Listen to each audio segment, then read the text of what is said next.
As some of you know, I started out in the Christian tradition, actually, from a family of Christians that goes back centuries, actually.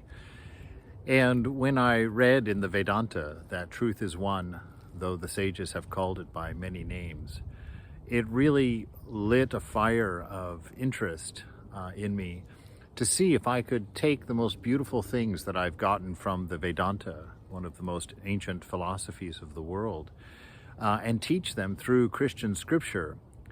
And in doing that, I've been led to many interesting destinations, actually.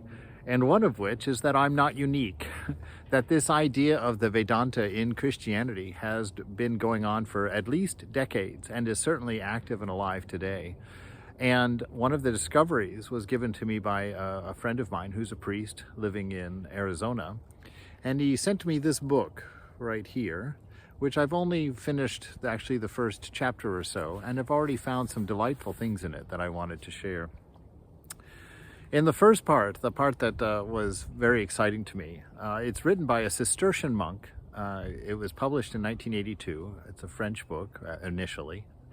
And but his study began during the World War II, starting back about 1946 or so.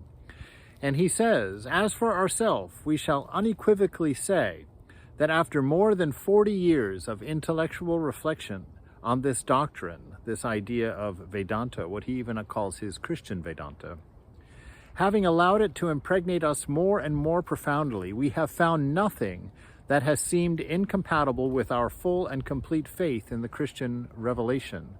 Now, he's a Cistercian monk. They are quite learned. That's part of their tradition.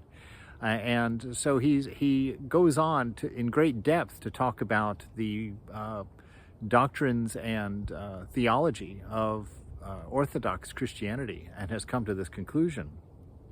He goes on to say something very interesting, and even using some Sanskrit language in his description. He says, "In principle, Christianity is a Bhaktic esotericism, to which its very forms abundantly testify. In practice, it is an exoteric religion of love."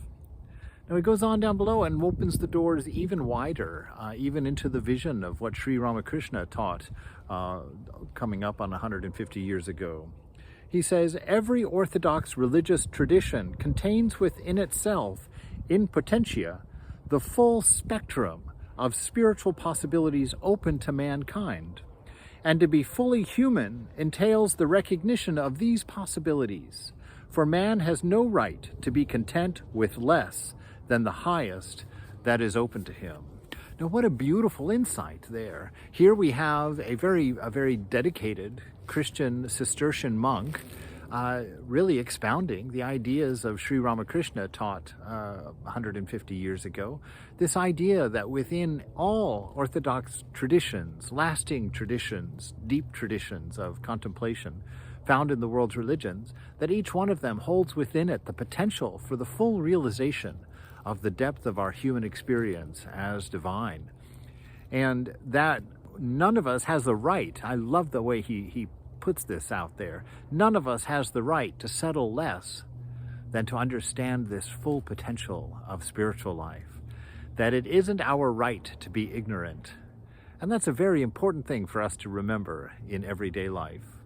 That ignorance is not a human right. That we should not settle for less. And in your spiritual life, you should push. There is an infinite gift available to you.